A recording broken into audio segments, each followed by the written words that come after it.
The Supreme Court's 6-vote supermajority greatly expanded gun rights in its decision, striking down a law in New York State limiting who can receive a permit to carry a concealed firearm in public on Thursday.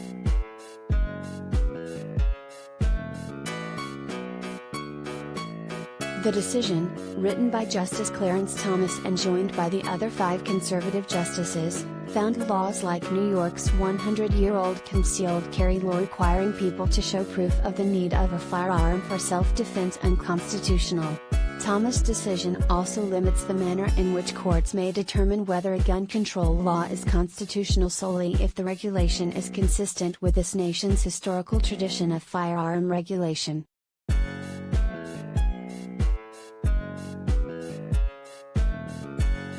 But Justice Brett Kavanaugh also wrote a concurrence, joined by Chief Justice John Roberts, that appears to suggest some limits on the majority opinion.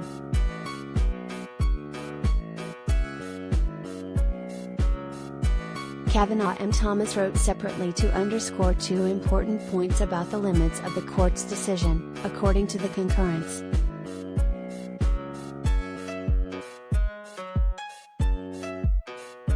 The first limit on the decision is that the ruling striking down New York State's concealed carry permitting law only applies to the 6 other states with similar may-issue laws.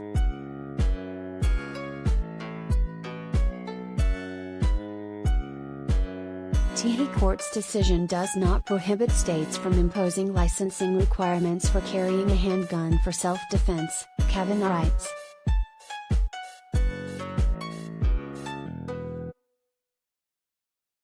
What the decision does not prohibit, according to Kavanaugh, are shall-issue laws that only require a background check or firearms safety training to obtain a concealed carry permit rather than New York's far more restricted permitting law.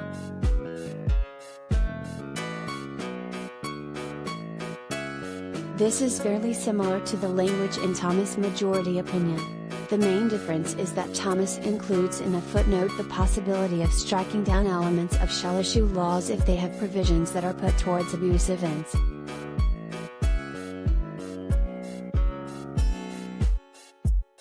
Because any permitting scheme can be put toward abusive ends, we do not rule out constitutional challenges to shall-issue regimes where, for example, lengthy wait times in processing license applications or exorbitant fees deny ordinary citizens their right to public carry, the footnote states.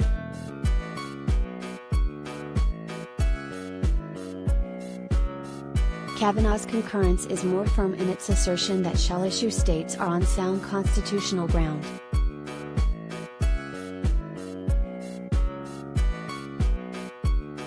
The second limit in Kavanaugh's concurrence is a reiteration of the statement in the 2008 decision in Heller v. District of Columbia, which found an individual right to bear arms in the Constitution's Second Amendment, that the decision was neither a regulatory straitjacket nor a regulatory blank check. States and the federal government could still adopt some restrictions on firearms.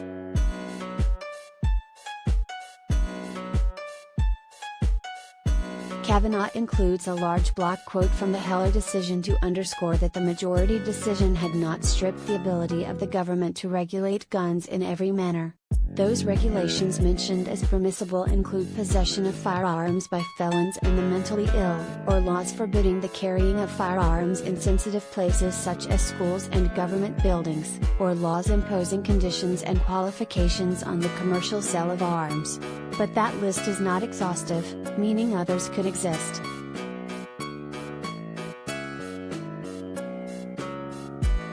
The majority opinion remains the controlling opinion in this case.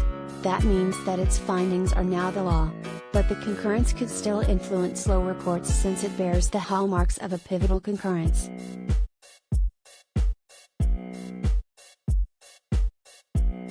A pivotal concurrence is when there is a majority opinion, one or more judges concur in the majority opinion but also write separately, and that judge's vote is numerically necessary to give the majority opinion enough votes to become binding precedent, according to a law review paper by lawyers Thomas Bennett, Barry Friedman, Andrew Martin, and Susan Navarro-Smeltzer.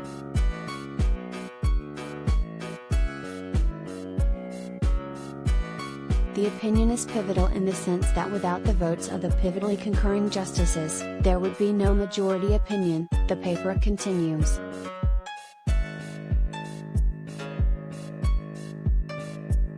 Kavanaugh's concurrence meets these criteria, and that's what makes it notable.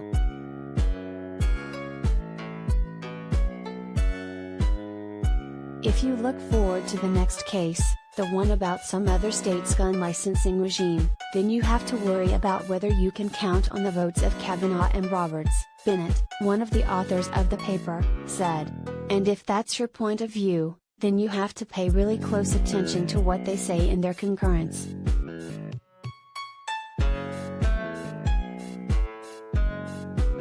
Since there is no sense of why Kavanaugh and Roberts felt the need to lay down these markers, it is not clear how this could alter future outcomes.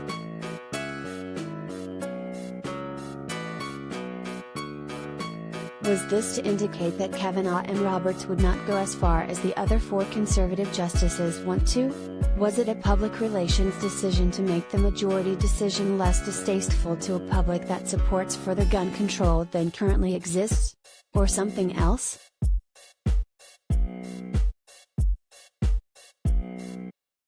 Either way, Harvard Law professor Noah Feldman said in a Bloomberg column, Kavanaugh's insistence that some gun regulation remains permissible tells you a lot about how far Thomas's opinion went.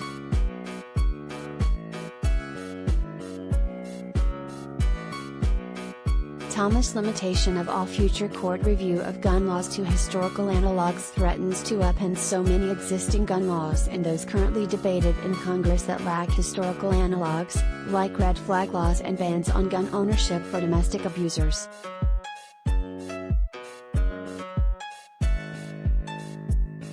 It's true that's going to be a major issue of uncertainty going forward, Bennett said. Exactly how this historical methodology that the majority sets out matters for the panoply of gun regulations in all 50 states. The tension will be the one between the majority and the Kavanaugh and Roberts view.